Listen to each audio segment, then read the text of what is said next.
मयूरभंज जिला दे जाइथिबा 49 नंबर जातीय राजपथर द्वारशुणी घाटी रास्ता अति शोचनीय हो पड़ी। फल बारंबार दुर्घटना घटवा सह घंटा घंटा धरी सही रास्ता जाम रहुछि। तबे एही जातीय राजपथटी कलिकतारू बॉम्बे पर्यंत लंबी। हेले जातीय राजपथर बांग्रीपुसी ब्लॉक द्वारशुणी घाटी रास्ता दीर्घ दिन हेब पालटि जाइछि मरणजंता।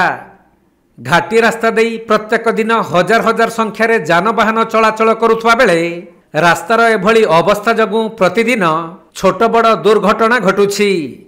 पुणी द्वारशुणी घाटी रे एक ट्रक दुर्घटनाग्रस्त होई ट्रक भितरे हेल्पर चापी होई रही जाइथिले। खबर पाई बांग्रीपुसी अग्निशम विभाग घटनास्थल रे पहुंची कटर साहाय्य काटी हेल्पर को उद्धार करने परे बांग्रीपुसी गोष्ठी स्वास्थ्य केन्द्र को नहीं भर्ती करिसेंती।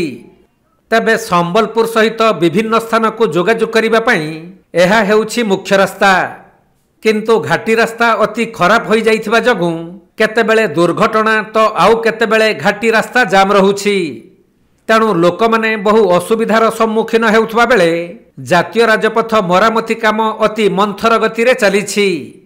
सेपटे रास्ता निर्माण पई रास्ता कड़े थिबा गछ गुडी को कटा जाउथबा कारणरू विभिन्न समय रे रास्ता मध्य जाम रहुछि। तबे झारखंड सीमा भितरे थिबा रास्तार अवस्था ठारू ओडिशा मध्य रे रहिथिबा रास्ता अधिक दयनीय होई जाइछि।